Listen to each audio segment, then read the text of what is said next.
কারা?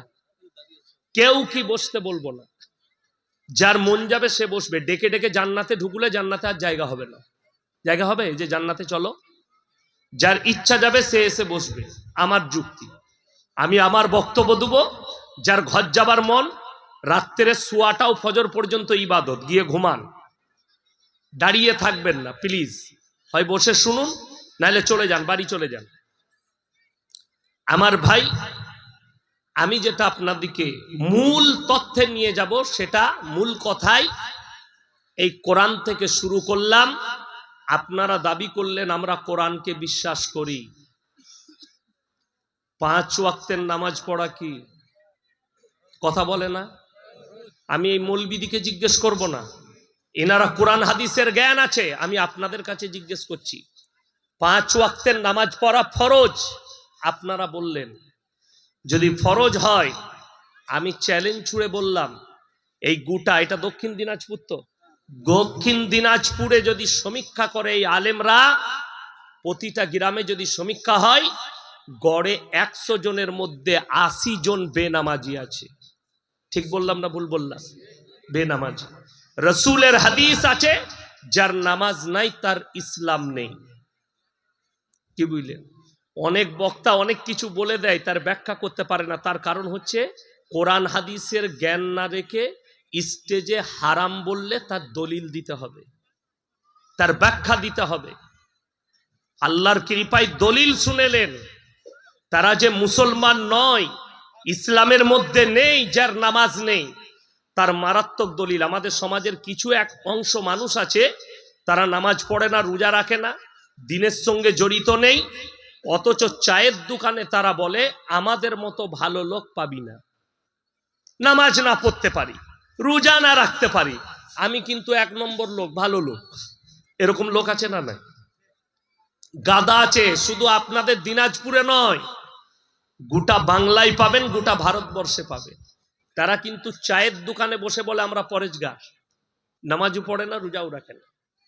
আপনাদেরকে একটা ভালো কথা বলি, এটা হাদিস। কোন ব্যক্তি যদি ভালো কাজ করে, সে যে ধর্মেরই হোক, তার বদলা আল্লাহ তাকে দিবেন। কথাটা বুঝতে পেরেছেন না পারেননি? যে ধর্মেরই মানুষ হোক, সে যদি ভালো কাজ করে, তার বদলা আল্লাহ তাকে দিবেন, হয় দুনিয়ায় না হয় পরকালে। যারা কালমা পড়বে না, আল্লাহর প্রতি বিশ্বাস হবে না, কোরআনের প্রতি বিশ্বাস রাখবে না, আল্লাহ তার বদলা ভালো কাজের দুনিয়াতেই দিয়ে দিবে। আর যারা বিশ্বাস আনবে, কালমা পড়বে, তারা ইহকাল, দুনিয়া এবং পরকাল দুটো জায়গাতেই পুরস্কৃত হবে। জোরে বলুন সুবহানাল্লাহ। বলে দিই, আমাদের সমাজে আমরা জিনাদিকে দেখেছি, দেখছি, এখনো দেখব, আমাদের পরবর্তী প্রজন্ম তারাও দেখবে। স্কুলের হেডমাস্টারের মাথার উপরে ছবি কার্ড টাঙানো থাকে, ঈশ্বরচন্দ্র বিদ্যাসাগর, কবিগুরু রবীন্দ্রনাথ ঠাকুর, বঙ্কিমচন্দ্র চট্টোপাধ্যায়, শরৎচন্দ্র চট্টোপাধ্যায়, স্বামী বিবেকানন্দ, কবি কালিদাস, এদের ছবিগুলো টাঙানো থাকে। থাকে না? থাকে না? এরা ভালো লোক ছিল না খারাপ? কথা বলে না? ভালো মানুষ ছিল। আপনাকে বলে দিই, এখন যেগুলোকে দেখছেন, নবীজিকে গালি দিচ্ছে, নূপুর শর্মা বলুন, নাজিয়া ইলাই খান বলুন, আসাদ নূর বলুন, এইগুলো কিন্তু গুনতির মধ্যে লয়, এগুলো হারামের আউলা, এগুলো গুনতির মধ্যে নাই। যারা ভারতের অরিজিনাল মনীষী, যেটা হেডমাস্টারের মাথার ওপরে ছবি যার টাঙানো থাকে, যাদের জন্ম মৃত্যু দিবস ভারতের মানুষ পালন করেন, সেই মানুষগুলো নিজের জীবন দশায় কলম ধরেছেন তো নবীজির পক্ষেই কথা বলে গিয়েছেন। জোরে বলুন সুবহানাল্লাহ। স্বামী বিবেকানন্দের মতো লোক আমেরিকার শিকাগো শহরে বলেছেন, পৃথিবীতে যদি কেউ মহামানব থাকেন, তিনি হচ্ছেন হযরত মুহাম্মদ মুস্তাফা, সকলে বলুন সাল্লাল্লাহু আলাইহি ওয়াসাল্লাম। আর কার সার্টিফিকেট লাগবে? এই গান্দা নালির কিড়ারা সার্টিফিকেট দিবে আমার নবীর জন্য? কষ্ট লাগে কেন? তারা কবিগুরু রবীন্দ্রনাথ ঠাকুর বলুন, বঙ্কিমচন্দ্র বলুন, শরৎচন্দ্র বলুন, ঈশ্বরচন্দ্র বলুন, সত্যেন্দ্রনাথ বসু বলুন, এদের জীবনীগুলো এরা বাস্তবায়ন করেছে নবীজির কিছু আদর্শকে। ধর্মে বিশ্বাসী হয়নি। এর বদলা তারা দুনিয়াতে পেয়েছে ভালো কাজের। কিয়ামতের সকাল পর্যন্ত মানুষ তাদেরকে মনে রাখবে না, রাখবে না। হেডমাস্টারের মাথার উপরে ছবি, তাদের মৃত দিবস, জন্মদিবস পালন হচ্ছে। আপনাকে বলে দিই, এই ভারতে বর্তমানে যতগুলো আর্টিস্ট আছে, ফিল্মের আর্টিস্ট, তাদের মধ্যে সব থেকে বেশি যে মানুষের সেবা করে, মানুষের দান করে, মানুষের খিদমত করে, সে হচ্ছে সালমান খান। এটা অনেকে জানেন। আপনাদেরকে আমি তথ্য দিয়ে যাচ্ছি, এটা মাথায় রাখবেন আমার কথাটা।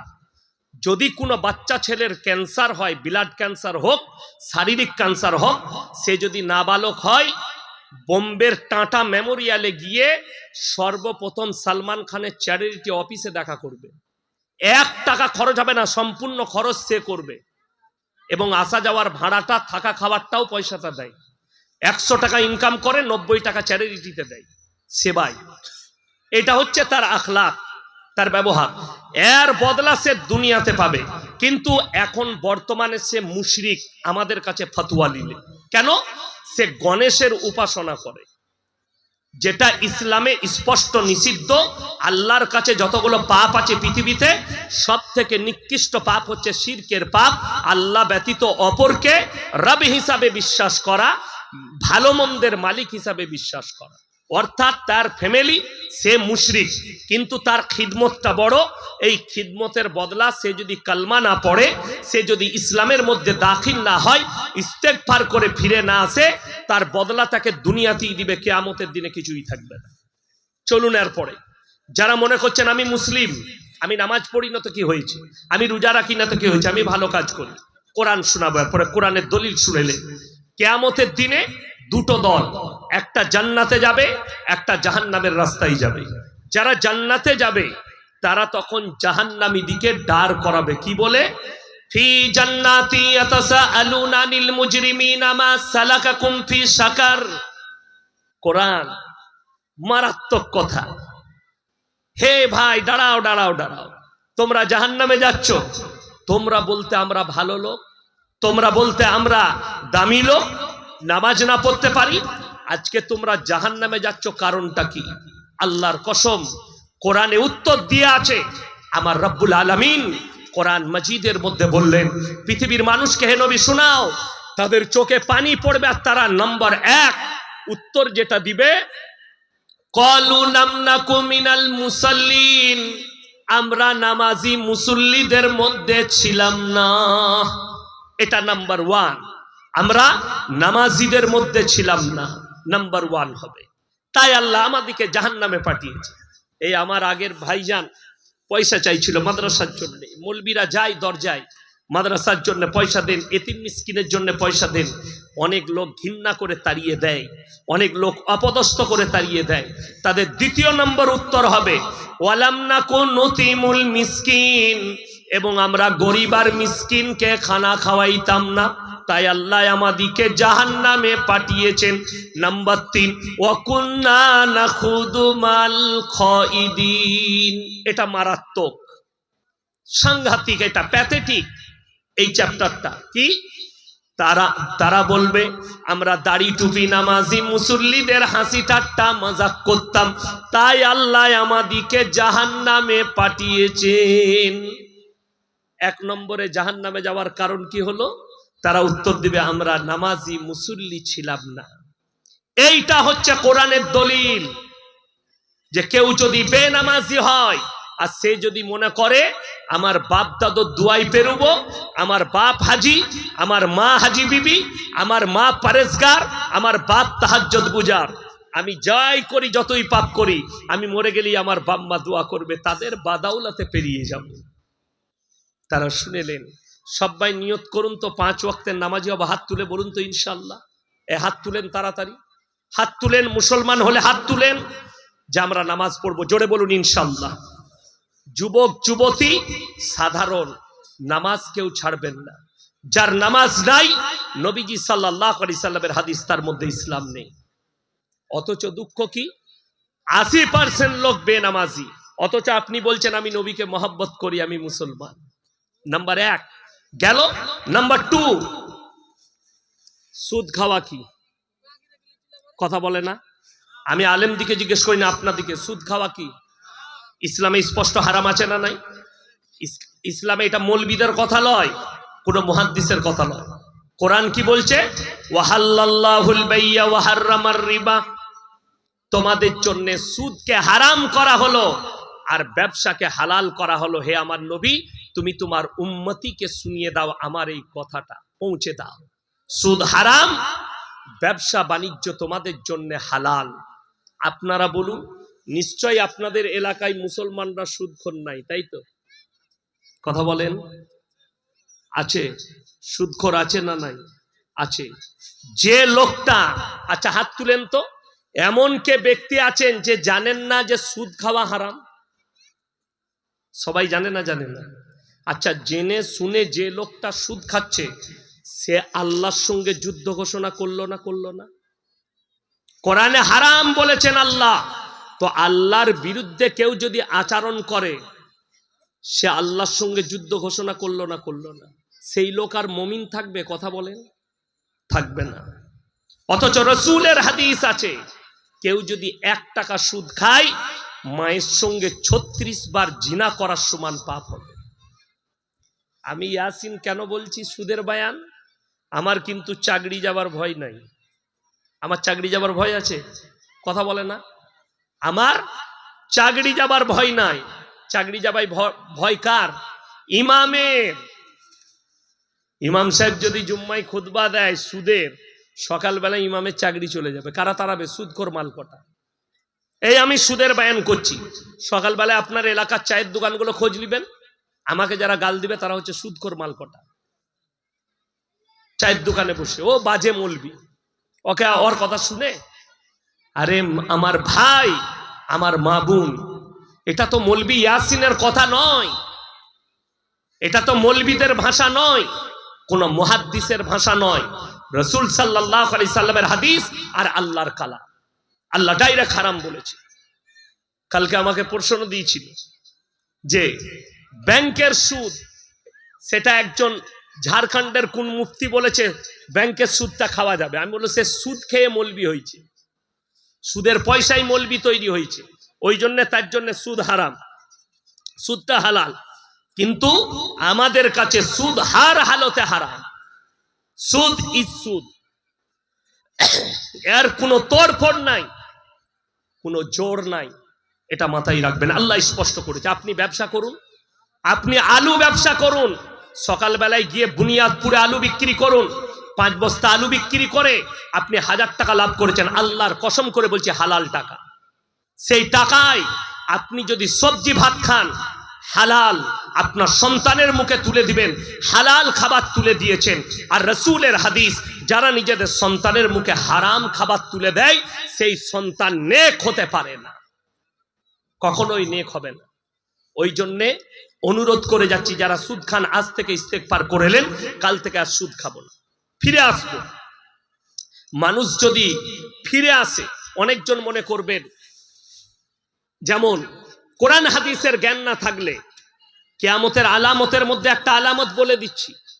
আমি পরশু মুর্শিদাবাদে বলেছি, আমি জলসায় ছিলাম, সেই জলসায় দেখছি মাদ্রাসার মুখ দেখেনি, একটা আরবি ইবারত পড়তে পারবে না, কোরআন শুদ্ধ করে পড়তে পারে না।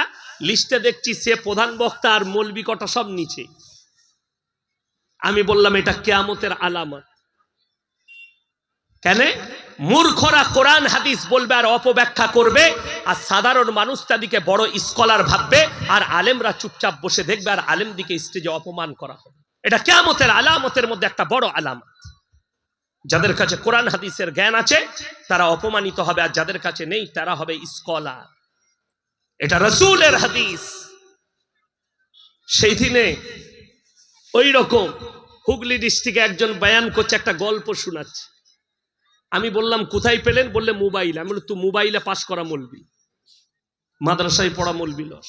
ওই জন্য তোর হাল এরকম।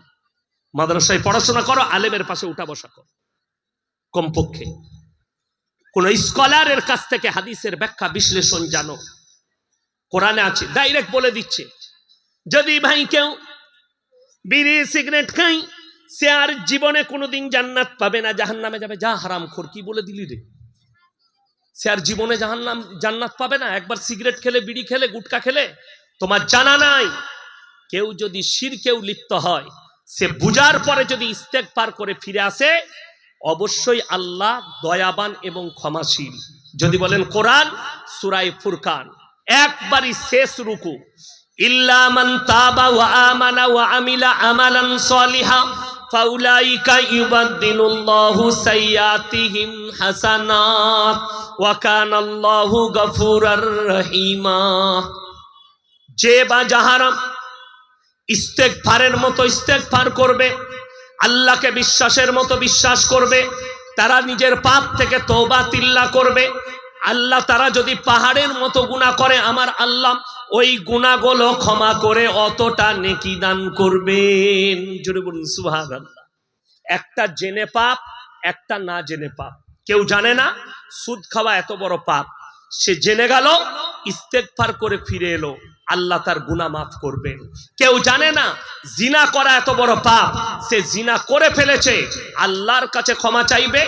যে নারীর সঙ্গে জিনায় লিপ্ত হয়েছে, উভয়ে একে অপরের কাছে ক্ষমা চাইবে, আল্লাহর কাছে ক্ষমা চাইবে। আল্লাহ হচ্ছেন রহম করনে বালা, আল্লাহ হচ্ছেন দয়াবান, আল্লাহ হচ্ছেন ক্ষমাশীল।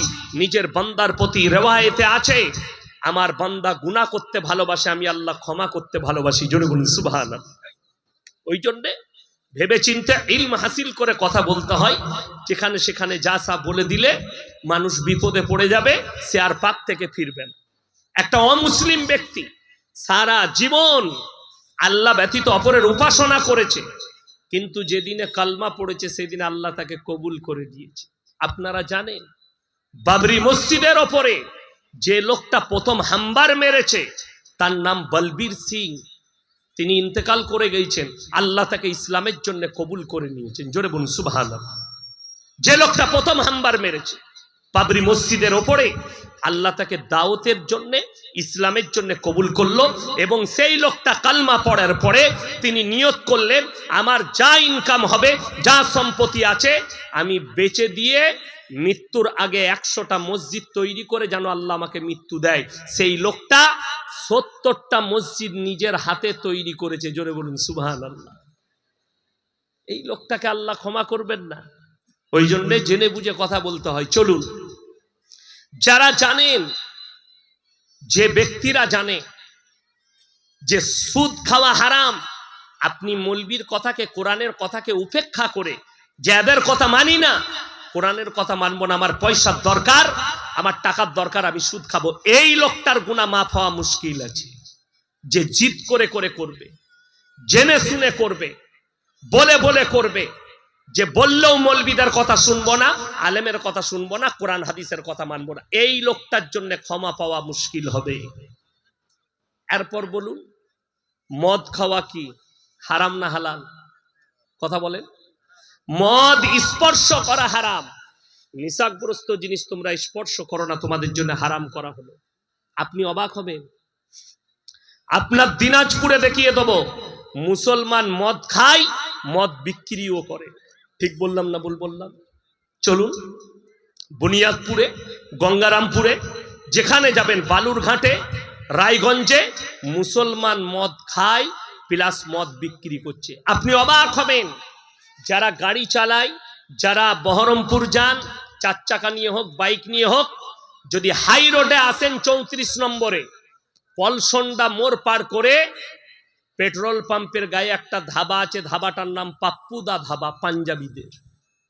দুটো ভাই মুখে দাড়ি আছে, মাথায় পাগড়ি আছে, সেখানে বাজাপ্তা বোর্ড লাগানো আছে তাদের হোটেলে। তারা জানে আমরা যেখানে ব্যবসা করছি এইখানটা মুসলিম প্রধান এরিয়া, আর ইসলামে মদ হারাম, তাই তারা দোকানে, হোটেলে ব্যবসা করার জন্য বোর্ড লাগিয়েছে, আমার দোকানে না মদ খাওয়া যাবে না মদ বিক্রি, দুটোই নিষিদ্ধ। তাদের বোর্ড লাগানো আছে, গেলে একবার পড়ে দেখবেন। আমি ওখানে মাঝে মাঝে দাঁড়িয়ে চা খাই, মাঝে মাঝে দাঁড়িয়ে নাস্তা করি। আমাকে খুব ভালোবাসে। ওদেরই এক আত্মীয়র একটা হোটেল আছে, শেরে পাঞ্জাব, হাই রোডের ওপরে। পশ্চিম বাংলায় অত বড় হোটেল নাই।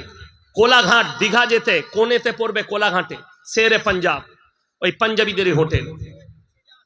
এরা জানে যে আমার ব্যবসাটা হালাল ব্যবসা চালাতে হবে যাতে এখানে মুসলিমরা খায়। আমার ভাই, অথচ তার থেকে 5 কিলোমিটার দূরে একটা মুসলিমদের হোটেল আছে, আমি নাম করব না হোটেলের, মদও খায়, হারাম করার মদও বিক্রি করছে। এই লোকটা জেনে, আর এই লোকটা জেনেছে যে ইসলাম ধর্মে মদ হারাম। আপনার ধর্মকে কতটা রিসপেক্ট করে যে আমার হোটেলে মুসলিমরা খেতে আসবে, আমার আর মদ বিক্রি করা যাবে না, এখানে মদ খাওয়ার ব্যবস্থা করা যাবে না। আর একটা মুসলমান জানে, সেই লোকটা জানে মদ খাওয়া হারাম, সেই লোকটা জানে মদ স্পর্শ করা হারাম, সে মদ খাচ্ছে প্লাস মদ বিক্রি করছে। এই লোকটার গুনাহ আল্লাহ মাফ করবে? বড় কষ্ট লাগে, অথচ সে দাবি করছে মুসলমান। আপনি অবাক হবেন, আমাদের দেশের অবস্থা এত খারাপ, মসজিদে যদি জুম্মার দিনে যদি মসজিদে কোনো মাতাল যায়, ঢুকতে দেওয়া হয় না, প্রবেশ করতে পাবে না, মদ খেয়েছে। গাঁজাখোর ঢুকতে পাবে না। কিন্তু অবাক লাগে, সুদখোররা ফাঁস কাতানে আতর লাগিয়ে নামাজ পড়তে পায় আমাদের দেশে। সমাজের কিয়ামত কত কাছে বলে দিচ্ছি। আপনাদের কাছে বাজার কি আছে? গঙ্গারামপুর বাজার। এই গঙ্গারামপুর বাজারে একটা গরিবের ছেলে যদি 10 টাকা চুরি করে পেটের দায়ে, ভিক্ষা করে খায়, দাদা 5 টাকা দেন, 2 টাকা দেন, খাবো, পয়সা পাইনি, লোকের পকেট থেকে যদি 10 টাকা চুরি করে, সমাজের লোক তাকে গাছে বেঁধে পিটায়, চুরি করেছে চোর। শুনেলেন কিয়ামতের আলামতটা? একটা বাচ্চা ছেলে নাবালক পেটের দায়ে 10 টাকা চুরি করেছে, তাকে গাছে বেঁধে চোর বলে পিটাচ্ছে। আর যারা কওমের লাখ লাখ কোটি কোটি টাকা মেরে নিচ্ছে গরিব আর এতিম আর মিসকিনের, তাকে স্টেজে দেখে গলায় মালা পরিয়ে বলছেন এটা সমাজসেবী। আমি বললেই খারাপ মলবি, তারা আমার বয়ান শুনবে, আমার উপরে অ্যাটাক করবে, না হলে কমেন্টে গালি দিবে। তোমরা গালি দিলেও আমার ভাষা পরিবর্তন হবে না, নিজেকে পরিবর্তন করো। চোরটাকে চোর বলতে শিখেন, হারামটাকে হারাম বলতে শিখেন, হালালটাকে হালাল বলুন। আল্লাহর কসম, হকের জিত আছে, না হকের জিত নেই। হকের জিত আছে না নাই? হকের জিত আছে, না হকের জিত আছে? জিত নেই। বাংলাদেশে আলেমদের ওপরে নির্যাতন করেছিল, তারা হকের ওপরে যে আলেমরা দাঁড়িয়ে থেকেছে, আল্লাহ তাদেরকে জিত দিয়েছে, হাসিনাকে দেশ ছাড়া করেছে আল্লাহ। বাশার আল আসাদ 52 বছর তার বাপ আসছে রাজত্ব করেছে সিরিয়ার ওপরে, আমেরিকাকে দিয়েই বাশার আল আসাদ বোম ফেলা করাইছে, নির্যাতন চালিয়েছে, হাজার হাজার শিশু মারা গেছে। একটা বাচ্চা শিশু মরার আগে বলেছিল আমি আল্লাহকে গিয়ে বলে দেব, তার ভাষাটা আল্লাহ কবুল করেছে।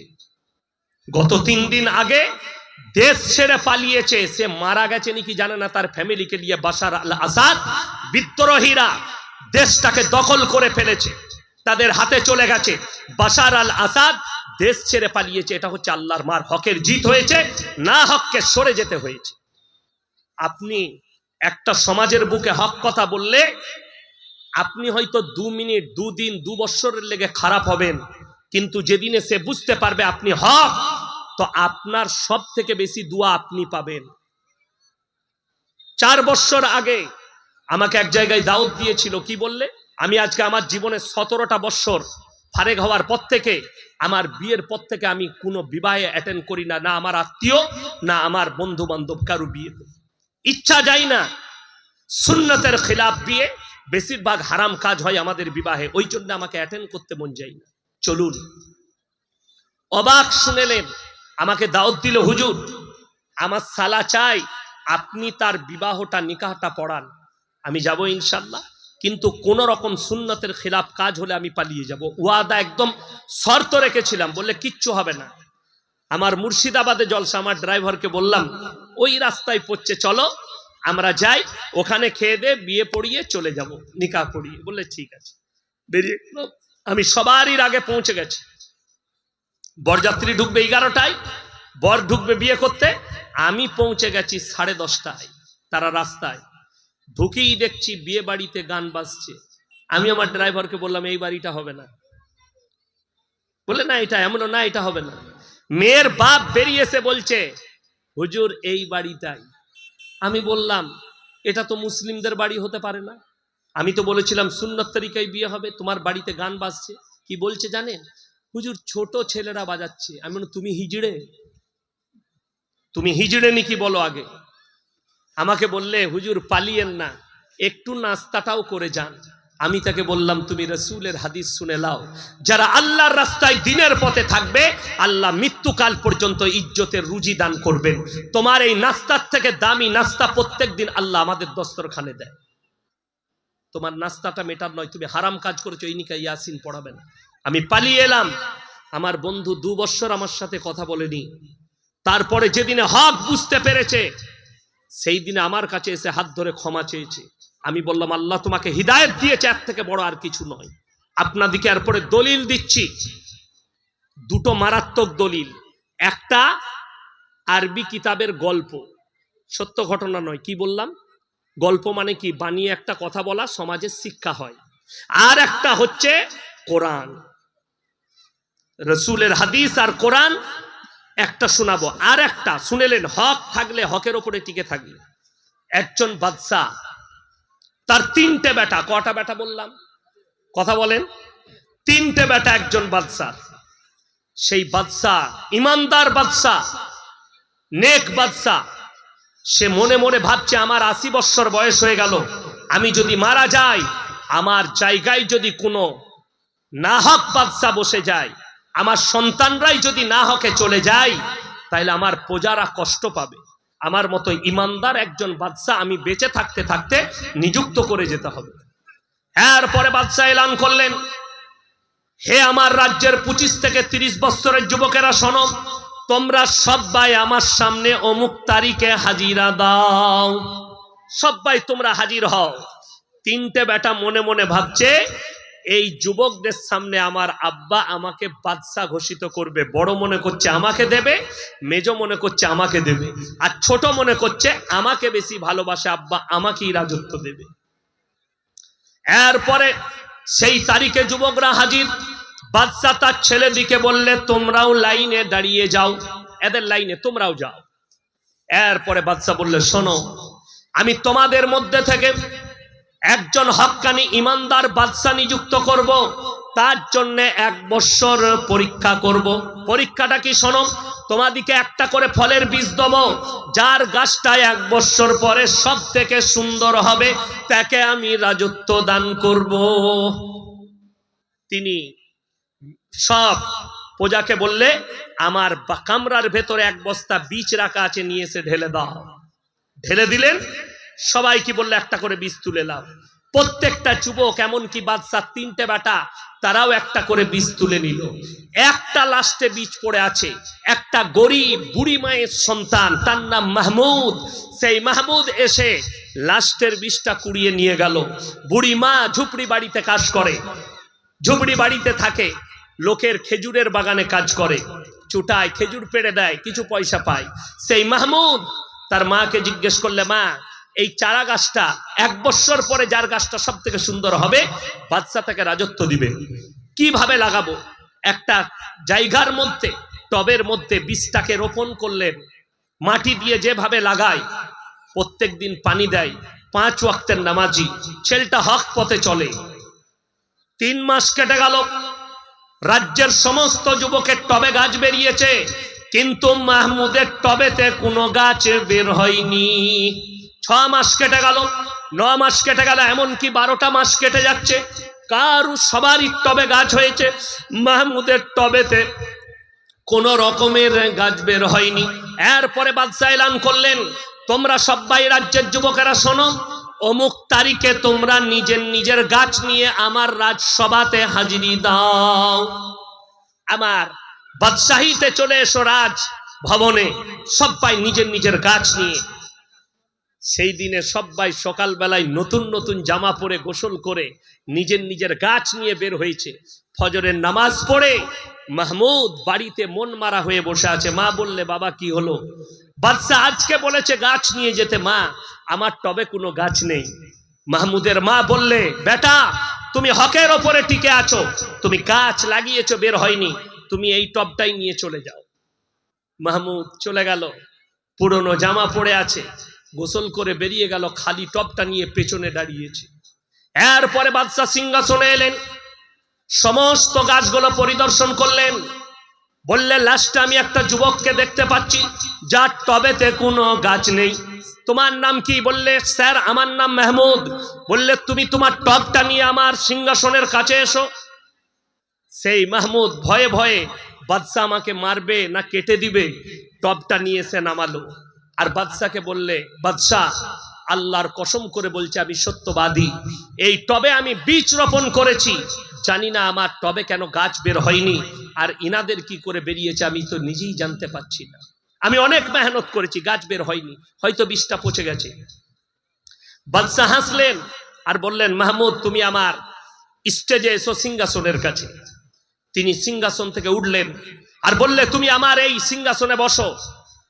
ভয়ে ভয়ে বসলো আর মনে মনে ভাবছে, আল্লাহ বাদশাও মজাক করছে, সব ছেলেরা হাসছে যে বাদশাহের সাথে মজাক করছে। এক টবেতে গাছ নেই, সবারই টবে গাছ, বাদশাহ মনে হয় এর সাথে মজাক করছে।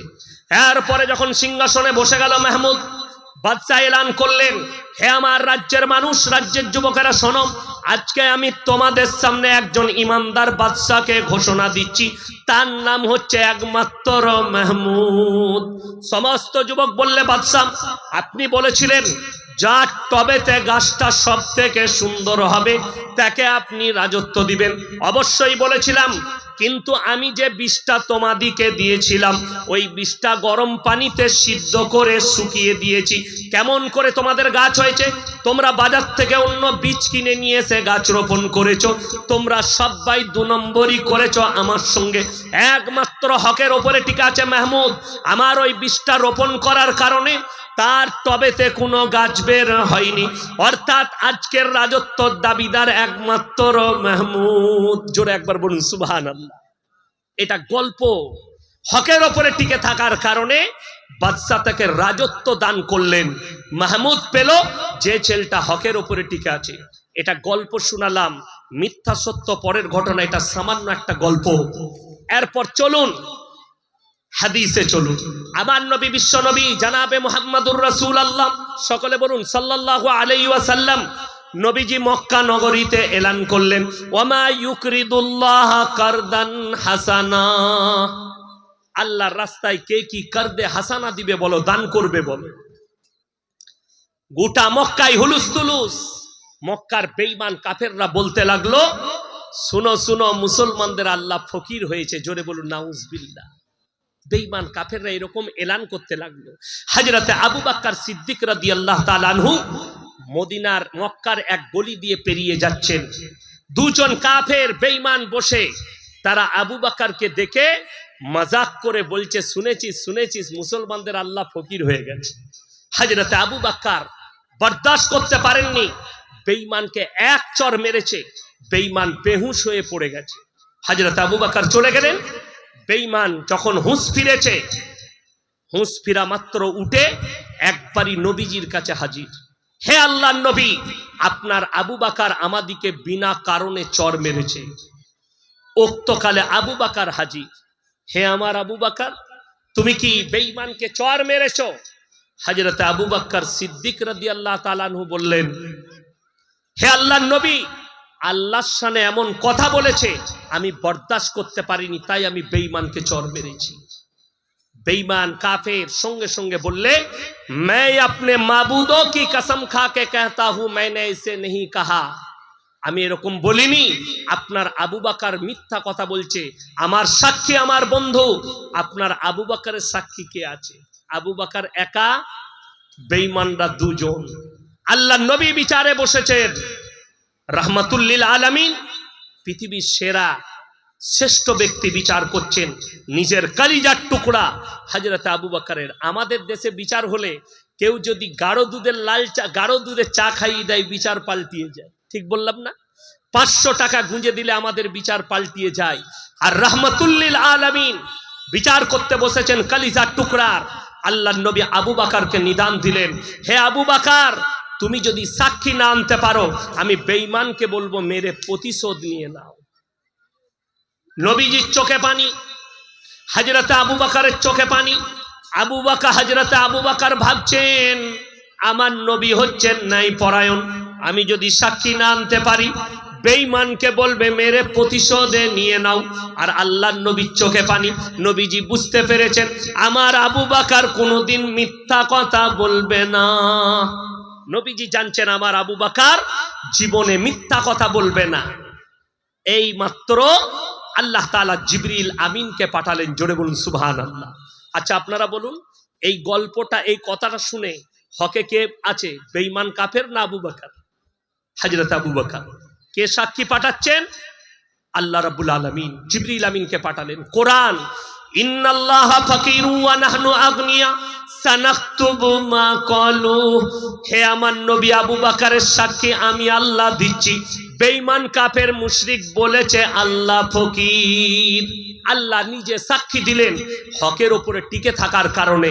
আল্লাহর কসম, আপনি সমাজে দাঁড়িয়ে হক কথা বলুন। হকের জন্য হযরতে উমরে ফারুক রাদিয়াল্লাহু তাআলা আনহু বিচারে বসেছেন। সন্তান অপরাধী, কেউ বানতে ভয় খাচ্ছে। হযরতে উমর বললেন, হে আমার সাহাবীরা, হে আমার প্রজারা, শোনো, আল্লাহর নবী সাহাবী, তোমরা যদি আল্লাহকে ভয় করো আমার সন্তানকে গাছে বাঁধো, একে কুড়া মারো। হে আমিরুল মুমিনিন, এটা আপনার সন্তান। হযরতে উমর বললে, আজকে যদি একে ছাড় দাও কালকে এর থেকে বড় পাপ করবে, ওই জন্য আজকে একে কুড়া মারো। আমি আমিরুল মুমিনিন হতে পারি, আমি গভর্নর হতে পারি। অন্যায়টা অন্যায়। আজকে কষ্ট লাগে যারা গ্রামের বিচার করেন, যারা এলাকার বিচার করেন, যারা মনে করছেন শুনেলেন নেতা হওয়া খুব ভালো, নেতা হওয়া খুব সহজ। শুনেলেন কিয়ামতের দিনে সব থেকে বেশি পুরুষদের মধ্যে জাহান্নামে যাবে যারা দেশের বিচারক থেকে অন্যায় বিচার করেছে, যারা নেতা হয়ে মানুষের উপরে অত্যাচার করেছে, যারা বাদশা হয়ে লোকের উপরে, মজলুমের উপরে অত্যাচার করেছে। এদের জান্নাত পাওয়া তো দূরের কথা, খুশবুটাও পাবে না, আল্লাহর কাছে হিসেব দিয়ে শেষ করতে পারবে না কার উপরে অন্যায় অত্যাচার করেছে। এটা মাথায় রাখবেন। রাসূল সাল্লাল্লাহু আলাইহি সাল্লাম ন্যায় শিখিয়েছে, হক শিখিয়েছেন। কিয়ামতের আলামতের মধ্যে মারাত্মক আলামত, যারা আমার বাপের বয়সী আছেন তারা শুনে যান। এমন একটা যুগ ছিল এই আমার বাপ দাদাদের, বাপ চাচাদের যুগ, তারা মিথ্যা কথা বলতে ভয় খেত, পাপ হবে বলে। আজকে লোকে সত্য কথা বলতে ভয় খাচ্ছে, কেউ কলারটা টিপে ধরবে বলে।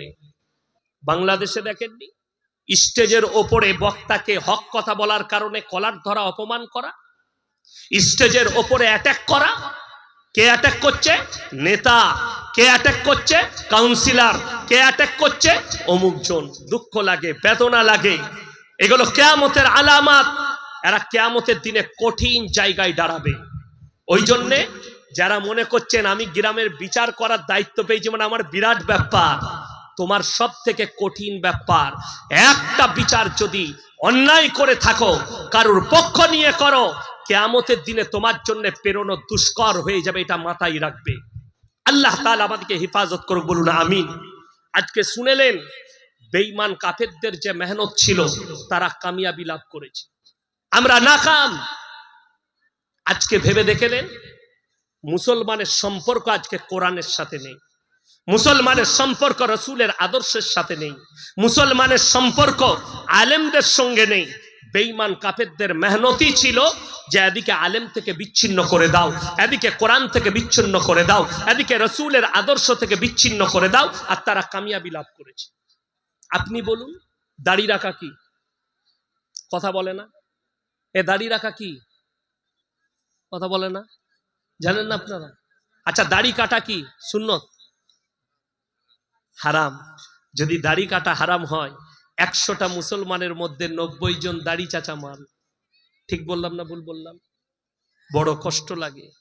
আমাকে অনেকজনা ইউটিউবে, ফেসবুকে দেখে বলে তোমারও তো দাড়ি নাই। আরে হারাম করে এসে দেখে যে আমি জীবনে হাত লাগাই, আল্লাহ আমাকে দেয়নি তো কি করব, যেটুকু দিয়েছে সেইটুকু আছে। আমি পরার জীবন থেকে এখনো পর্যন্ত হাত লাগাই। আল্লাহ যেভাবে দিয়েছে, আল্লাহ সবাইকে এক আকৃতি দেয় না, এক দাড়ি দেয় না, এক চুল দেয় না, সবকিছু আলাদা। আমাদের দেশের লোকের যেমন চুল সাদা দেখছেন। আমি যখন মাদ্রাসায় পড়তাম গুজরাটে, আমার মেওয়াতের কিছু সাথী ছিল হরিয়ানা, রাজস্থানের। তো বাচ্চা বাচ্চা আমার বয়সী ছেলে, চুলগুলো সব সাদা। কেন জানেন? তারা অতিরিক্ত ঘি খায়। আমরা গায়ের ঘি খাই, তারা ছাগলের আর মোষের দুধের ঘি খায়। কি করে খেত আমি অবাক হতাম। ভাতটা মনে হতো বাসি ভাত। আমরা পান্তা ভাত খাই না, যে পানিতে ডুবে থাকে, ওই রকম ঘিয়ে গুটাই ডুবে থাকতো আর খেত। ওই জন্য ওদের চুল ফুল সব পাকা, ছোট ছেলেদের চুল পাকা। তো আল্লাহ তাকে তাদের সেরকম নেচার দিয়েছে, পানি আবহাওয়া সেরকম পাকা, অসুবিধা নেই। কিন্তু দুঃখ লাগে, আপনি ভেবে দেখুন, আপনাদিকে চোখে আঙ্গুল দিয়ে, আপনারা বর্ডারে বাস করছেন, বর্ডারে তাকিয়ে দেখবেন পাঞ্জাবিদের ছেলেরা বর্ডারে অফিসার আছে না নাই?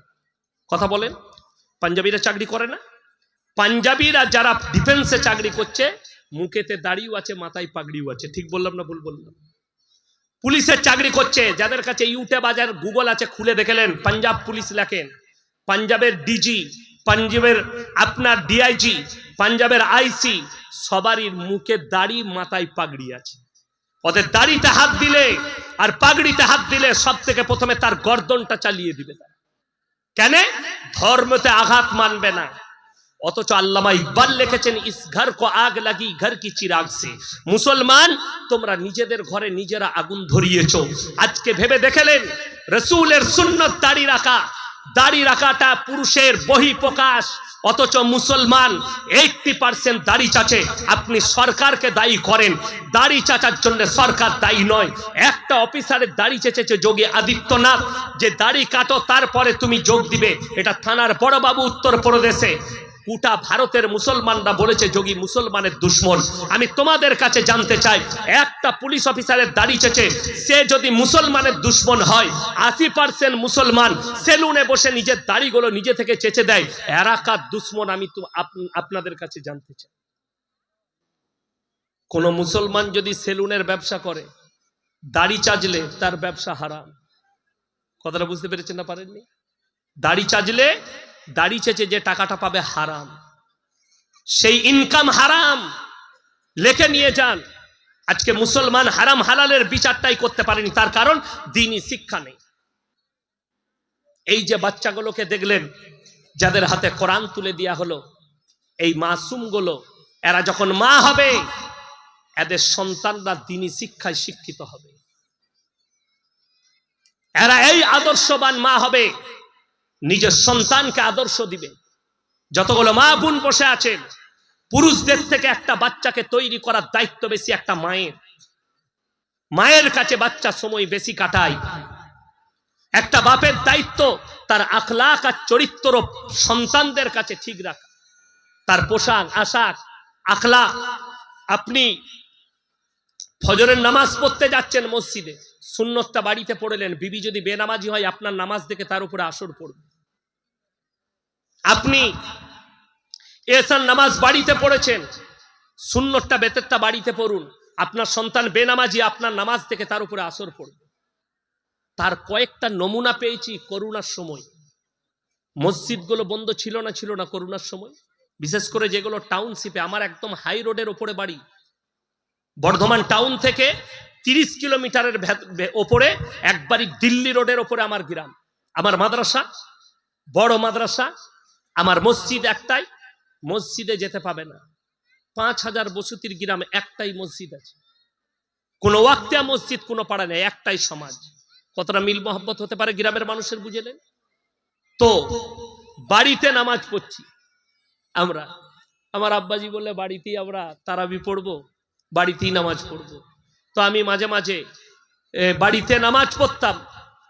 তো আমার মেয়ে, ছোট মেয়ে, আমার আব্বাজি মক্কা থেকে একটা মুসল্লা এনে দিয়েছে, তার জন্য ছোট, সে নিজে থেকে আমার পাশে বিচারত আর নিজের মতো করে রুকু সিজদা সব করত। তাকে শিক্ষা দেওয়া হয়নি কি? আমার নামাজ পড়াটা তার উপরে আসর পড়েছে। আপনি নামাজ পড়বেন, আপনার সন্তানের উপরে আসর পড়বে। আপনি ভালো কাজে লিপ্ত হবেন, সন্তানের উপরে আসর পড়বে। জেনে রেখে দিবেন, আমাদের বাপ দাদর একটা চলতি কথা আছে, সঙ্গ দোষে লোহা ভাসে। আপনার সঙ্গ যদি খারাপ হয়, ছেলে খারাপ হবে। আপনার সন্তানকে আদেশ করবেন, ভালো মানুষের কাছে উঠা বসা করো, যার কাছে দুটো ভালো কথা শিখবে, যার কাছে ভালো আদেশ পাবে, তার কাছে উঠা বসা করো। ছেলে যদি মদের আড্ডায় বসে আর যদি বলে আমি বাপের বেটা কোনোদিন মদ খাবো না, 3 মাস পরে তুমি হাফ গিলাস খাবে, 6 মাস পরে তুমি ফুল গিলাস খাবে, আর 1 বছর পরে তুমি গোটা বোতলের মাতাল হবে। যেহেতু তুমি মদের আড্ডায় বসতো, তুমি গাঁজা খাও না, গাঁজা তালায় বসেছো, তুমি 3 মাস পরে গাঁজাখোর হবে, 1 পুড়িয়া লিবে। 1 বছর পরে তুমি ফুল পুড়িয়ার মাল হবে।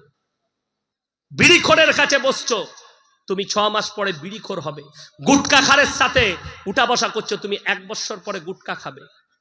জানেন ভালো সোহবত কাকে বলে? আমার গাড়ির ড্রাইভারকে দেখে আসুন। ভাইজান দেখলো, যারা আমার কাছে গিয়েছিল দেখলো, এত বড় বড় দাড়ি, মাদ্রাসায় পড়েনি, তাকে আমি জীবনে বলিনি। আজকে 7 বছর আমার গাড়ি চালাচ্ছে। একইভাবে সে যখন প্রথম আমার গাড়িতে চাপে, তার ফটো দেখলে আপনি চিনতে পারবেন না। হাতে চেন, 1 হাতে বালা, মাথার চুলের স্টাইল আলাদা, জিন্সের প্যান্ট গেঞ্জি, মুখে গুটকা। আমি জীবনে ওকে নিষেধ করিনি যে কেন এগুলো পড়েছো, এগুলো খাবে। আমি জানি সঙ্গদোষে লোয়া ভাসে। আমার গাড়ি চালিয়েছে, 6 মাস পরে সে নিজে থেকে সব খুলে দিয়েছে। হঠাৎ করে দেখছে আমার মতো লুঙ্গি আর পাঞ্জাবি পরে চলে এসেছে। হুজুর আমি আর প্যান্ট শার্ট পরবো না, আলহামদুলিল্লাহ, দাড়ি আর কাটবো না, সবকিছু পাল্টিয়ে গেল। খালি সঙ্গদোষে আমি জীবনে দাওয়াত দিইনি। আপনার ছেলেকে ভালো মানুষের কাছে উঠা বসা করান। একটা আলেমের কাছে যদি বসে, আপনার ছেলে 5 ওয়াক্তের নামাজি হবে। একটা ভালো জায়গায় টাসের আড্ডায় বসলে ওই ছেলেটা 6 মাস পরে টাস খেলাবে। ওই জন্য অনুরোধ করছি, ভালো জায়গায় উঠা বসা করুন, সহবতটা যেন ভালো হয়, ভালো মানুষের সাথে যেন সহবত হয়। বেঈমান কাফেররা কতটা কামিয়াবি লাভ করেছে। এই মাসটা কি মাস? আজকে 10 তারিখ হয়ে গেল মনে হয় নাকি? 10 তারিখ ডিসেম্বরের 10, রাত 12টা পেরুলি কত হবে? 12টা পেরুলি 11 হয়ে যাবে। এই ডিসেম্বরে আপনাকে দেখিয়ে দেবো গঙ্গারামপুরে, বুনিয়াদপুরে, বালুরঘাটে, রায়গঞ্জে কতগুলো মুসলিম ছেলে খালি ক্রিসমাস পালন করছে, 25শে ডিসেম্বর পালন করছে। অথচ সে জিজ্ঞেস করে না তার গ্রামের ইমামকে, তার আলেমকে, যে এই ক্রিসমাসটা কি মুসলমানের জন্য, আমাদের জন্য চলবে কিনা? জিজ্ঞেস করেছেন? আজকে মুসলমান মনে করে আমাদের জন্য জায়েজ, অথচ মৌলবীর জন্য জায়েজ নয়। আপনি নিজের ছেলের কেক কেটে জন্মদিন পালন করেছেন, ইমামকে জিজ্ঞেস করেছেন, মৌলবীকে জিজ্ঞেস করেছেন যে কেক কেটে ছেলের জন্মদিন পালন করা জায়েজ না না জায়েজ? এটা তো ইহুদি নাসারাদের কালচার, এটা তো বেঈমান কাফেরের কালচার। আপনি কি করে নিয়ে এলেন? 25শে ডিসেম্বর এটা খ্রিস্টানদের, আর খ্রিস্টানরা আহলে কিতাব থেকে বেরিয়ে গেছে। নেই, কখন বেরিয়েছে? তারা যখন বলেছে ঈসা আল্লাহর বেটা, তখন তারা আহলে কিতাব থেকে বেরিয়ে গেছে। আর এই পাপের কারণে 3 জনকে তারা রব হিসাবে মানে, এক আল্লাহকে মানে, এক তার মা ঈসা নবীর মা মারিয়ামকে মানে, আর 3 নম্বর ঈসা নবীকে মানে। কোরআনে আছে কিয়ামতের দিন আমি ঈসা মাসিহকে দাঁড় করাবো। গোটা পৃথিবীর মানুষের সামনে খ্রিস্টানরা দাঁড়িয়ে থাকবে, তার কওমরা দাঁড়িয়ে থাকবে, আল্লাহ রাব্বুল ইজ্জত ঈসা নবীকে দাঁড় করাবেন। ইসকাল আল্লাহু ইয়া ঈসা ইবনে মারইয়াম আ আনতা কুলতা লিন-নাস ইত্তাখিদুনি ওয়া উম্মিয়া ইলাহাইনি মিন দুনিল্লাহ। হে ঈসা, তুমি কি বলেছিলে তোমার কওমকে আল্লাহ ছাড়া আমি আর আমার মা আরো 2টো আল্লাহ? ঈসা নবী বলবেন ক্বালা সুবহানাক, আল্লাহ যে কথা বলার আমার হক নেই, অধিকার নেই, আমি এ কথা কেমন করে বলতে পারি? আর আমি যদি বলতাম ইন্নাকা আনতা আল্লামুল গায়ুব, আপনি হচ্ছেন আলিমুল গায়ব, অবশ্যই আপনি জানতেন। আল্লাহ রাব্বুল আলামিন এদেরকে জাহান্নামের রাস্তা দেখাবেন এবং তাদেরকে বলা হবে তোমরা যাদের উপাসনা করেছিলে গির্জার ভেতরে, আজকে কেন তারা তোমাদের উপকারে আসছে না? ঈসা নবী এবং তার মা মারিয়াম বলবে আমরা তো তোমাদেরকে বলিনি যে তোমরা আমাদের উপাসনা করো। বিপদে পড়বে। এরপর যদি বলেন মুসলমান, অবাক লাগবে, আমি গত 31শে ডিসেম্বর 2023 সাল 24শে ঢোকার আগে সেই দিনে জলসা করেছিলাম মালদা সুজাপুর গয়েশ বাড়িতে। 11:45 জলসা শেষ করেছি। আমার গাড়িতে 13 মিনিট লেগেছে কালিয়াচক স্ট্যান্ড যেতে, 13 মিনিট। গিয়ে দাঁড়িয়েছি, 5খানা গাড়ি দাঁড়িয়েছে লাইন দিয়ে, জ্যাম। আমি এত রাতে কিসের জ্যাম স্ট্যান্ডে? আমার ম্যানেজারকে বললাম গিয়ে দেখে এসো। গিয়ে দেখছে গোটা রাস্তাটায়, হাই রোডটায় সিগন্যালে এপার থেকে ওপার খালি বোম বিছিয়ে রেখেছে। মুসলিম 100টা যুবক দাঁড়িয়ে আছে, প্রশাসন বাবুরা দাঁড়িয়ে আছে, দুদিকে গাড়ি জ্যাম। কাঁটায় 12টা বাজলো, ওই 1 লক্ষ টাকার বোমকে ফাটিয়ে দিল। তারা কেউ অমুসলিম নয়, খ্রিস্টান নয়, সবকটাই মুসলমান। 1 জানুয়ারি 1 লক্ষ টাকার বোম ফাটিয়ে করলো। কোরআনের 2টো আয়াত শোনাবো। নাম্বার 1, সূরা ফাতিহার শেষ আয়াত। এটা তাফসীরে ব্যাখ্যা বিশ্লেষণে গেলে পাবেন। গায়রিল মাগযুবি আলাইহিম ওয়ালাদ দাল্লিন। মাগযুম মানে ইহুদি আর দাল্লিন মানে নাসারা। এই 2টো দলই পদভ্রষ্ট, আর এদের যারা অনুসারী হবে তারাও পদভ্রষ্ট হয়ে যাবে। এটা নাম্বার 1, তারা পদভ্রষ্ট যারা অনুসারী করবে। নাম্বার 2 শুনেলেন, ইসলাম বিরোধী যতগুলো কাজ আছে, আল্লাহ বিরোধী যতগুলো কাজ আছে, রসুল বিরোধী যতগুলো কাজ আছে, ইসলামের বিপক্ষে যতগুলো কাজ আছে, এই কাজগুলো যে মুসলিমরা টাকা দিয়ে খরচ করে করবে, কোরআন তাদের জন্য কি বলেছে শুনেলেন।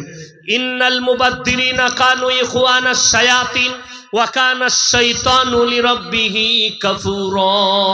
হে আমার বিশ্বনবী, পৃথিবীর মানুষকে বলো, যারা অপব্যয় করে তারা হচ্ছে শয়তানের ভাই।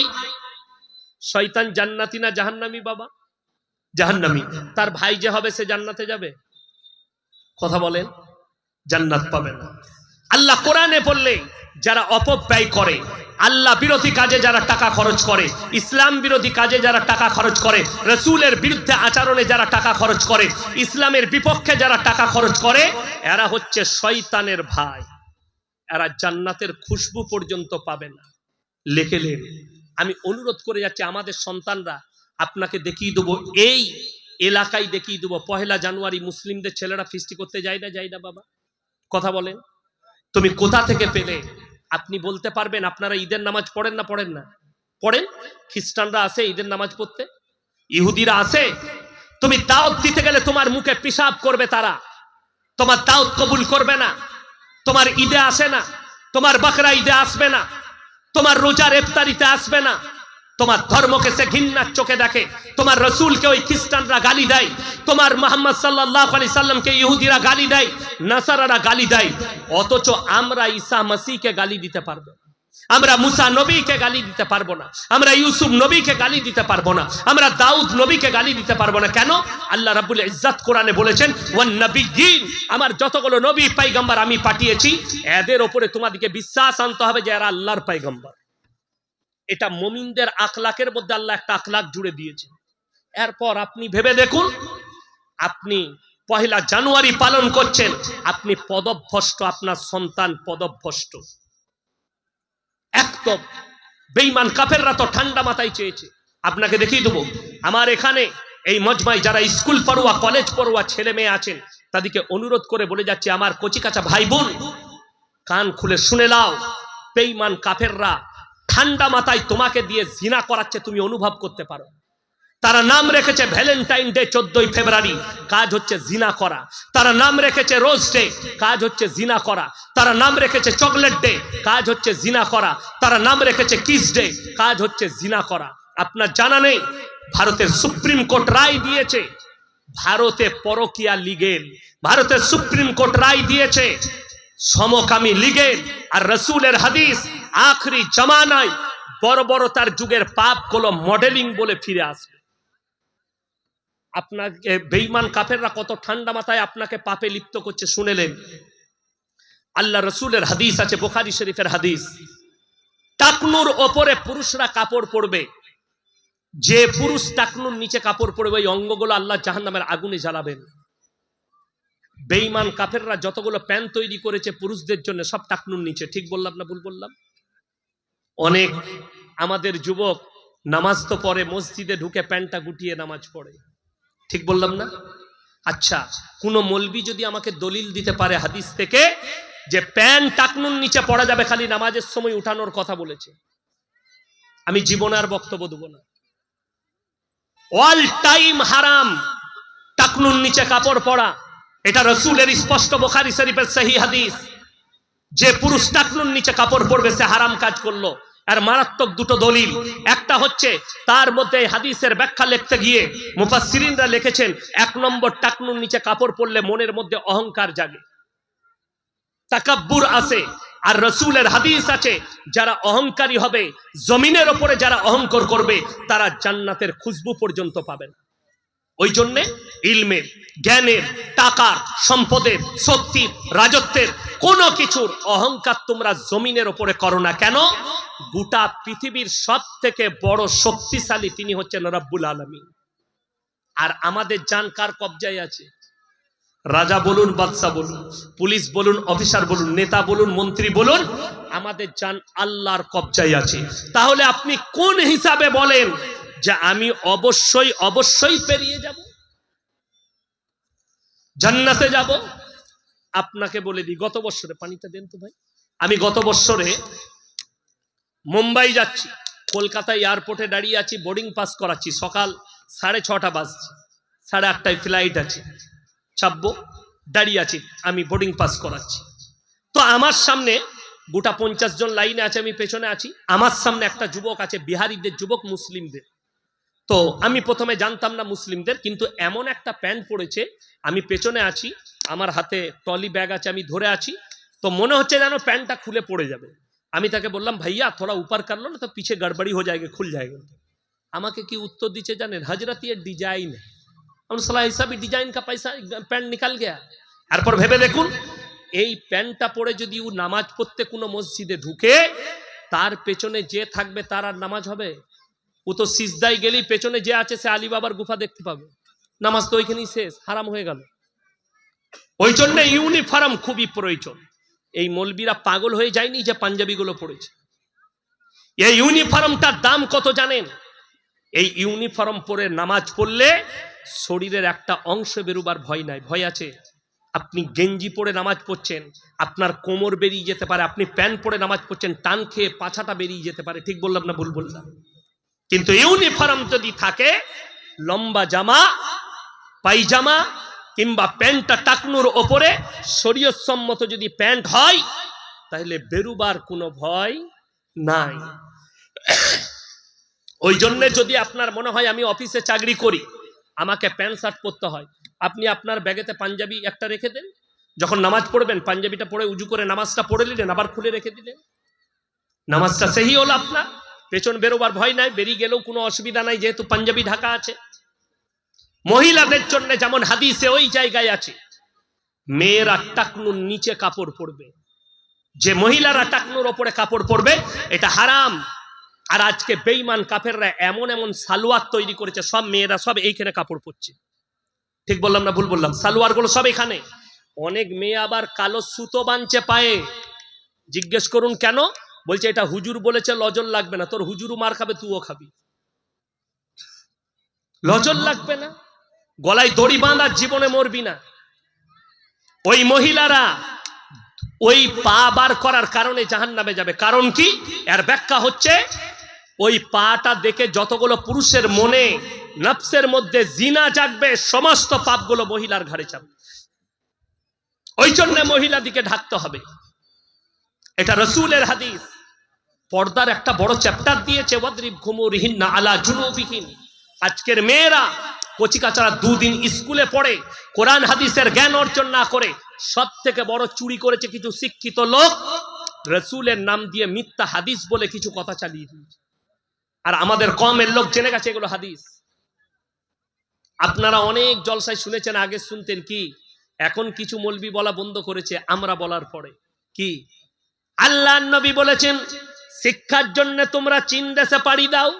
শুনেছেন না শুনেননি? এই হাদিসটা কোন মৌলবি বুখারী, তিরমিজি, আবু দাউদ, ইবনে মাজাহ, নাসাই শরীফ দেখিয়ে দে, কোথায় আছে?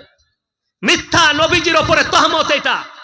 এটা কিছু শিক্ষিত বেঈমানের তৈরি করা, যে মুসলমানের মেয়েদিকে রাস্তায় বার করে নিয়ে এসো বেপর্দা করে, শিক্ষার নাম করে, নবীজির নাম করে। এইটা যে তৈরি করেছে তার রেহাই নাই কিয়ামতের দিনে। নবীজির ওপরে তার জবানটা কাটা হবে। মিথ্যা নবীজির ওপরে তহমত। রাসূলের হাদিস যেটা স্পষ্ট আছে, প্রত্যেকটা মুসলমান নরনারীর জন্য দ্বীনি শিক্ষা অর্জন করা ফরজ। আপনারা দেখলেন যে বাচ্চাগুলো এখানে ছিল, এই নাবালক বাচ্চাগুলো, এদের শরীরের কাপড় দেখলেন, এটা ইসলামী তরিকায় হচ্ছে কি? পর্দা করা ফরজ। এই মেয়েগুলো যদি বালিগ হতো, এই মেয়েগুলো স্টেজে চাপতে পেত না। আমি বাধা দিতাম, মেয়েগুলো খালি নাবালিগ বলে আমি ছেড়ে দিলাম, বালিগ মেয়ে হলে আমি স্টেজ থেকে নেমে যেতাম। বড় কষ্ট লাগে, দুঃখ লাগে, আপনি নারীর মর্যাদা বুঝেননি, নারীরা নিজের মর্যাদা বুঝেনি। বেঈমান কাফেররা যেটা চেয়েছে এরা কামিয়াবি লাভ করে দিয়েছে। কেন? বেপর্দা। তারা চেয়েছিল যে মুসলমান যেন বেপর্দা হয়ে উড়ে যায়, এদের আখলাক চরিত্র যেন শেষ হয়ে যায়। আজকে তো সেটাই হয়েছে, আমাদের সবকিছু শেষ। প্রত্যেকটা মুসলমান ভাইকে বলে যাচ্ছি, নিজেদের সন্তান দিকে দ্বীনি শিক্ষা দিবেন, জোরে বলুন ইনশাআল্লাহ। আপনারা দেখলেন এত কচি বাচ্চা আলিমা হলো, আর আগে গিয়ে এদের দ্বারা আল্লাহ আরো যেন বেশি কাজ নেই। এই মাদ্রাসাকে আল্লাহ দিন দুগুনি রাত চুগুনি তারাক্কি দান করুন। এই মাদ্রাসার পড়ানে ওয়ালাকে আল্লাহ কবুল করে লেখ। এই মাদ্রাসার সেক্রেটারি কেসিয়ারকে আল্লাহ কবুল করুক। আপনি ভেবে দেখুন, ইনাদের মেহনত, এত ছোট মাদ্রাসা। আমি খুব খুশি হয়েছি, এই 3টে বাচ্চা এত ছোট মাদ্রাসা, কয়েক বছরের মাদ্রাসা ইনারা মেহনত করে দেখিয়ে দিয়েছেন। এই মাদ্রাসা আল্লাহ তাআলা এত বড় করুক, এই মাদ্রাসাকে এতটা কামিয়াবি করুক। আল্লাহ তাআলা যেন এই মাদ্রাসার যারা শিক্ষক আছেন আল্লাহ তাদের ইলমে বরকত দাও। এই মাদ্রাসার পড়ানে ওয়ালাকে আল্লাহ কবুল করে লাও। এরকম মেহনত আপনারা জারি রাখুন। আলহামদুলিল্লাহ। আমার ভাই, আপনাদেরকে অনুরোধ করে বলছি, প্রত্যেকটা ভাই, কি আছে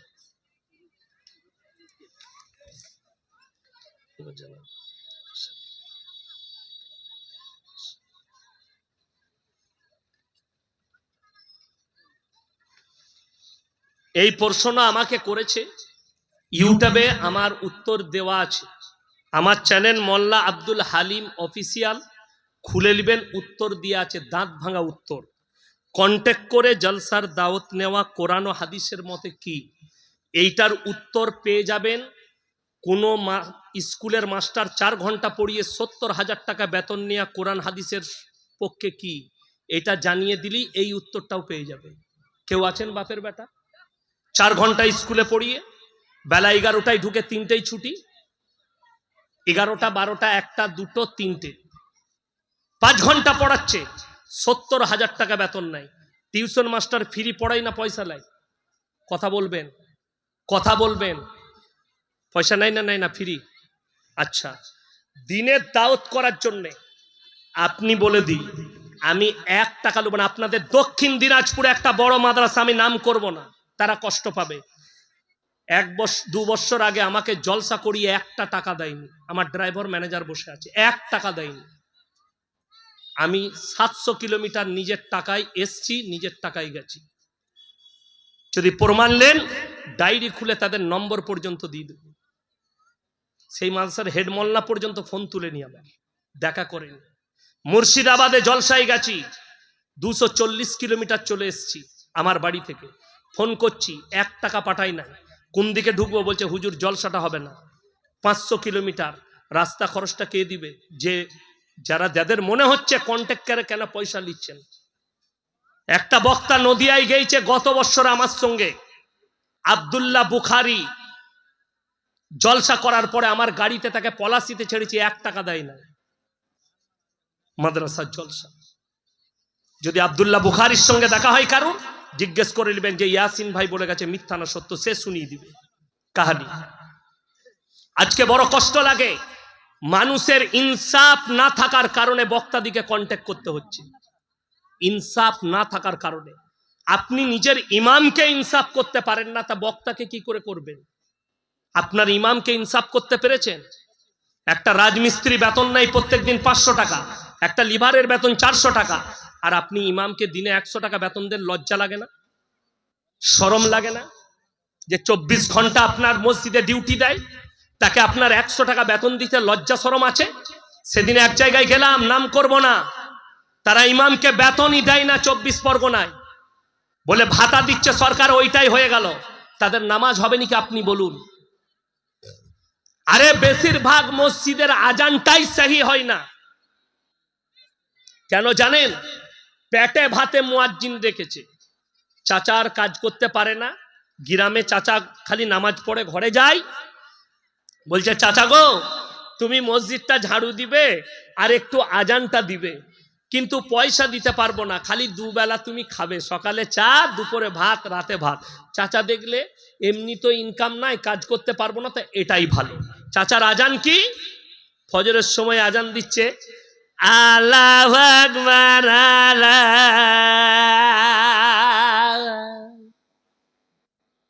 এই আজানটা শোনার পরে ফেরেশতা আর গ্রামে থাকবে? আপনি বলুন কেন? ফ্রি। আপনি পয়সা দিয়ে রাখবেন না কেন? নামাজ। বেটার বিয়ে দিলে আর বিটির বিয়ে দিলে, একটা বিটির বিয়ে দিচ্ছে, সেই গ্রামে 10টা লোককে পাঠায়, খোঁজলে ছেলেটা ভালো কিনা, তার পরিবার কিনা। ঠিক বললাম না ভুল বললাম? তুমি 10 বার খোঁজ নাও। আর মসজিদের মুয়াজ্জিন রাখবে, ইবাদত করবে পেটে ভাতে, 3000 টাকা মৌলবি রাখবে। আর আমাদের দেশে কাঠ মৌলবি বেরিয়ে গেছে। কোন মৌলবি যদি বলে আমি অমুক জায়গা থেকে ফারেক, ভালো আলেম, জুম্মায় ভালো খুতবা দিতে পারি, তাকে 10,000 টাকা চাইলে রাখবে না। কেন? 3000-এ কাঠ মৌলবি পেয়েছি। যার কোরআন শুনলে দুঃখ লাগবে। আলহামদুলিল্লাহ রাব্বিল আলামিন রহমানির রহিম ফেরেশতা পালায়েন, যা বুঝে করগা। নামাজ এরকম, নামাজ পড়ছেন এরকম ইমামের দ্বারা, যার কোরআন শুদ্ধ নাই, ইলমিয়াত নেই, তার দ্বারা আপনি বিনা পয়সায় পাচ্ছেন বলে। আর আপনি বলছেন আমি আল্লাহকে ভালোবাসি, নামাজ পড়ছি। মুয়াজ্জিন ফজরের সময় আজান দিচ্ছে, আসসালাতু খায়রুন মিনান নাও। যার নাম খয়রুন, সে বলছে আমাকে কে ফজরের সময় ডাকছিল, উঠে পড়েছি নামা। আর আপনি একটা পয়সা দিয়ে মুয়াজ্জিন রাখবেন, হাফিজে কোরআন হোক, একটা আলেম হোক, 5000 বেতন মুয়াজ্জিন। আমার গ্রামে মুয়াজ্জিনের বেতন 10,000। দুটো মুয়াজ্জিন আছে। কটা বললাম? দুটো। দুজনারই 10,000 করে বেতন। কত করে বললাম? 10,000 মুয়াজ্জিনের বেতন। এরপরে ইমামেরটা কত হবে আপনি হিসেব করুন। আর রাতের বেলায় আজান শুনবেন, দিল তর হয়ে যাবে। আমাদেরই ছাত্র ইমাম আছে, আল্লাহু আকবার আল্লাহু আকবার, ফজরের সময় আজান দিচ্ছে, আসসালাতু খায়রুম মিনান নাওম। কথাটা বুঝতে পারলেন না পারলেন না? আর খয়রুন মিনান নাওম, আল্লাহু আকবার ভালো করে বেরুচ্ছে না কেন? ওটা পেটে ভাতে আর একটা টাকা, দুটোর মধ্যে পার্থক্য আছে। শুনেলেন আমার ভাই? এই ব্রেনটা ছাড়া পৃথিবীর সব কিছুটাই পয়সা দিয়ে কিনতে হয়, ঠিক কিনা? এই কোরআনটাও পয়সা দিয়ে কিনতে হয়েছে। আল্লাহর কালাম জেনে রেখে দিবেন। একটা বক্তা এত দূর আসছে, তার মেহনতটা আপনি দিতে পারেননি বলে বক্তা কন্ট্যাক্ট করতে লেগেছে। আপনার জানা নেই, বক্তাদের হাকিকাত ভেতরের খবর আমরা প্রকাশ করি না, এটা আমাদের কম। 6 মাস আগে ডেট লিখিয়ে রেখেছে, উত্তর দিনাজপুরে একটা মাদ্রাসা। আমি এমন একজন বক্তা, জলসা 2 দিন 3 দিন আগে আমি তাদেরকে ফোন করি, আমাকে টাকাও দেয়নি, কিচ্ছু দেয়নি। কি বলছে জানেন? আপনাকে বলতে ভুলে গেছি, জলসাটা হবে না। ওই ডেটটার জন্য মাথা ঠুকে দিয়েছে, লোক লাইন দিয়ে দাঁড়িয়ে দিইনি। তাকে কি বলবো? কিন্তু একটা বক্তা যদি বলে আমার শরীর অসুস্থ, সত্যিকারই যেতে পারছি না। জানেন আমার বাঁকুড়া ডিস্ট্রিক্টে জলসা ছিল, এত শরীর খারাপ, আমি বিছানায়, আমাকে 5টা লেপ ঢাকা দিতে হয়েছিল, পাতলা পায়খানা আর জ্বর। তারা বিশ্বাস না করে তারা ক্যামেরা করে নিয়ে গিয়েছিল আমার বাড়িতে এসে, তাদের বিশ্বাস হয়নি। এরপর ভেবে দেখুন, কোন জলসাওয়ালা যদি বলে আমার গ্রামে ঝগড়া হয়ে গেছে, মারামারি হয়ে গেছে, আপনি আসবেন না, অথচ বিশ্বাস করবেন, আমি ডায়েরি খুলে এক্ষুনি আপনাকে স্টেজে প্রমাণ দেবো, 6 থেকে 7টা ডেট ক্যান্সেল করেছে। যেদিনে বলেছে তারপরের দিনই পয়সা ফেরত দিয়েছি, যাদের অ্যাডভান্স দেওয়া ছিল। এইখানে যদি কেউ থাকেন দিনাজপুরের, যে ইয়াসিন সাহেব পয়সা নিয়ে পয়সা ফেরত দেয়নি, ইনশাল্লাহ স্টেজে বসে তাকে ফেরত দেবো, খালি প্রমাণটা নিয়ে আসুন। হয়নি। আর জিজ্ঞেস করিনি যে তোমার জলসাটা কেন হবে না, জিজ্ঞেস করিনি কেন? মানুষের আপদ বিপদ থাকতেই পারে, এটা আমরা মেনে নিই, একটা জলসা কমিটিকে মানতে হবে। আপনি ইমামকে উপযুক্ত বেতন দেন। আমি চ্যালেঞ্জ দিলাম, আমি দক্ষিণ দিনাজপুরে ফ্রি জলসা করব, ইমামদের 20,000 বেতন করে দেখান, দেখি কিরকম বাপের বেটা কে আছে। যে গ্রামের ইমামের 20,000 বেতন করবেন, আমি মৌলবি শওকতের বেটা ইয়াসিন ফ্রি জলসা করে যাবো ইনশাআল্লাহ। চ্যালেঞ্জ দিলাম এটা। আপনার ইমামকে 20,000 করে বেতন দেন, দেখি কিরকম পারে। যদি গোটা পশ্চিম বাংলার লোক 30,000 40,000 বেতন করে, এই মাদ্রাসাগুলো জায়গা দিতে পারবে না, জায়গা দিতে পারবে না। আজকে একটা আলেম নিজের ছেলেকে মিশনে পড়াচ্ছে, ডাক্তার মাস্টার করতে যাচ্ছে, তার কারণ হচ্ছে এই সমাজ। আপনি ইমামকে মূল্য দিতে পারেননি, মাদ্রাসার মৌলী সাহেবকে মূল্য দিতে পারেননি। এই প্রশ্নগুলো যারা বিবেকহীন হয়ে করছেন, তারা লকডাউনের সময় কোথায় ছিলেন? যে মৌলবি কটা মাদ্রাসা ছেড়ে বাড়িতে বসেছিল, বেতন পায়নি, তার সংসার কিভাবে চলেছিল, তুমি বিবেক হিসাবে খোঁজ নিয়েছিলে, আলেম হিসাবে? আর কোরআনে আছে ইন্নামা ইয়াখশাল্লাহ মিন ইবাদিহিল উলামা, আমার নবী আর পয়গম্বরের পরে সব থেকে বেশি যারা আল্লাহকে ভয় করে তারা হচ্ছে উলামা সম্প্রদায়, আলেমরা। এটা কোরআন। অথচ তুমি সেই আলেমের খোঁজ লাওনি, তার সংসার কিভাবে চললো গোটা লকডাউন 3টে বছর। মাদ্রাসাওয়ালারা বেতন দেয়নি, লোকরা চাঁদা দেয়নি, মাদ্রাসা বন্ধ আছে, টাকা দেওয়া হবে না। তুমি কিসের লেগে নিবে? একবারও ভাবেনি এই বেতনটা চলে এই আমাদের যাকাত ফিতরার পয়সা থেকে, এই মৌলবিটাকে মাদ্রাসা থেকে বেতন দেয়। সেই মাদ্রাসাওয়ালারা বেতন দেয়নি, মাদ্রাসা শিক্ষক দিকে না তাদের খোঁজ লিয়েছে। তোমার মসজিদে যে ইমামতি করেছে, বৃদ্ধ হয়ে গেছে, তার খোঁজ লিয়েছ, তার সংসার কি করে চলেছে? বড় কষ্ট লাগে, দুঃখ লাগে। আমার ভাই, প্রশ্ন করার আগে তোমার কাছে একটা আঙ্গুল ছুড়বেন, 4টা আঙ্গুল দাঁড়িয়ে আছে তোমার দিকে, এটা মাথায় রাখবে।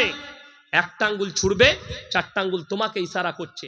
যে একটা বক্তা যদি কন্ট্যাক্ট করে পয়সা না লিয়া জায়েজ না হয়, একটা ইমাম যদি ইমামতি করে পয়সা লিয়া জায়েজ না হয়, একটা মাস্টার স্কুলে পড়িয়ে 5 ঘন্টা পড়িয়ে 70,000 বেতন লিচ্ছে, এটা হালাল না হারাম? কোন বাপের বেটা মুফতি যদি ফতোয়া দিতে পারে, ইনশাল্লাহ আমি বাই ক্যামেরা ক্ষমা চেয়ে নিই। কোন বাপের বেটা মুফতির হিম্মত নাই যে ফতোয়াটা দিই, কোন মৌলবি দিতে পারবে না। লকডাউনে যে বছর প্রথম ইমামদের ভাতা চালু হয়, নদিয়া ডিস্ট্রিক্টে প্রশ্ন দিয়েছে যে ইমামরা ভাতা লিচ্ছে তাদের পেছনে নামাজ হবে কিনা। কত বড় আস্পর্ধা! আমি বললাম উত্তর আমার কাছে আছে। ইমামরা ভাতা নিলে যদি তাদের পেছনে নামাজ না হয়, যে মাস্টার ডাক্তাররা সরকারি চাকরি করছে, রিটায়ার হওয়ার পরে হজ করতে যাচ্ছে, তাদের হজ হবে কিনা, ঈদের দলিলটা আগে দাও। যদি বলে কেন, সে লেখেছে প্রশ্ন নয়, সরকার ট্যাক্সের টাকা দিচ্ছে, মদের ট্যাক্স আছে, আপনার পতিতালয়ের ট্যাক্স আছে, বিভিন্ন কারবারের গাঁজার ট্যাক্স, বিড়ির ট্যাক্স, সেই টাকা থেকে ইমাম দিকে ভাতা দিচ্ছে। আমি বললাম বেতনটা মাস্টার দিকে কোথা থেকে দিচ্ছে? মমতা চাষ করে সরকার, ওই টাকা তো বেতন মাস্টার দিকে ডাক্তার দিকে দিচ্ছে, তাহলে ওই টাকায় হজ হবে? যদি হজ হয়, ইমামের ভাতাটাও জায়েজ আছে। যদি বলে হজ হবে না, তোমরা ফতোয়া দাও, যারা ফতোয়া লিখছো স্টেজে এসে বলে যাও যে যারা হজ করেছে ওই টাকায় হজ হবে না, তাহলে হজ হবে না, তাহলে তোমার ফতোয়াটা জায়েজ আছে। ওই জন্যে ফতোয়াবাজি করার আগে দেখবেন আপনার দিকে ফতোয়াটা ছুটে আসছে দিকে। এই যে মাদ্রাসায় দেখছেন, মাদ্রাসায় বোর্ডিং এ রান্না হয় তো হয়, হোস্টেল আছে। একজন বাপের বাটা হাত তুলেন তো যারা প্রশ্ন করছেন, যাদের মনে প্রশ্ন আছে যে আমি দিনের খিদমত করব, 1 বছর ফ্রি রান্না করে এই বাচ্চাদিকে খাওয়াবো, দিনের খিদমত, 1 টাকা বেতন নেবো না, কিরকম বাপের বেটা কে আছেন দেখি? একজন হাত তুলে। 1 মাস পরে তুমি লুঙ্গি খুলে আন্ডার প্যান্ট পরে মাঠে মাঠে ছুটবে, তাহলে বেতন দিবে না, রান্না করে কি করবো? তো এটা দিনের খিদমত না? খিদমত নয় একটা তালবিনিমকে খাওয়ানো, মাসুমকে খাওয়ানো? খাওয়াতে পারবে না, বেতন লাগবে। আর মলবি পড়িয়ে বেতন নিলে ওইটা পাপ। বলাটা সহজ, আমল করাটা কঠিন, এটা মাথায় রাখবেন। আল্লাহ তাআলা আমাদের সকলকে হেফাজত করুক, বলুন আমিন। লাস্টে বলবো, 3টে মানুষ যাদিকে মাল দিয়েছে, 3টে লোক যদি হাত পাতে, জীবনে তাদের হাতকে ফিরাবেন না, এটা কোরআন। জীবনে নাম্বার 1, ওয়া আতিদাল কুরবা, তোমাদের কাছের গরিব যদি হাত পাতে, তাদের হাতকে জীবনে ফিরিও না। 1 টাকা যদি দান করতে পারেন, মনে মনে ভাববেন, কি ভাববেন? আল্লাহ তুমি আমাকে দেনেওয়ালা বানিয়েছো, আমাকে চাহনেওয়ালা বানাও, এটা মনে মনে ভাববেন। যেমন আমি মুম্বাইয়ে রাস্তায় যাচ্ছি, একটা বড় সিগন্যালে দাঁড়ালাম, একজন দাতার ইনোভা গাড়িতে ছিলাম, দামি গাড়ি, কাঁচ লাগানো আছে, মুর্শিদাবাদে বাড়ি, কয়েকজন হিজড়ে মানুষ, তারা এসে কাঁচে হাত দিল। আমি মনে করলাম টাকার জন্যে, তো ড্রাইভার কাঁচটা খুলছে না, কাঁচ খুলো। আমি পকেট থেকে টাকা বার করেছি দিবার জন্য, 50 টাকা। তো সে বলছে স্যার আমি টাকা নিবার জন্য কাঁচটা ঠুকিনি, বলে আমাদের বাড়ি মুর্শিদাবাদে, 4-5 জন আমরা এখানে থাকি, স্যার আপনার খুব বক্তব্য শুনি, ভালোবাসি আপনাকে। তারা হিজড়ে মানুষ, আমি দোয়া দিলাম আল্লাহ আপনার দিকে ভালো রাখুক, দোয়া করবেন। আমি টাকা দিতে গেলাম, নিল না, যে হুজুর পয়সা লাগবে না, ভালোবাসা। তো আপনি যদি 50 টাকা দেন, 10 টাকা দেন, ভাববেন আল্লাহ দেনেওয়ালা বানিয়েছো, আমাকে হাত পাতনেওয়ালা বানাওনি। চলুন দ্বিতীয় নম্বর, ওয়াল ইয়াতামা ওয়াল মাসাকিন, এতিম আর মিসকিন যদি হাত পাতে আর তাদের পক্ষ নিয়ে যদি কেউ হাত পাতে, তাদের হাতকে ফিরিও না। ওয়াবনাস সাবিলি ওয়ালা তুবাদ্দির তাবদীরা, তৃতীয় নম্বর, মুসাফির যদি তোমাদের কাছে হাত পেতে দেয়, তাদের হাতকে ফিরিও না।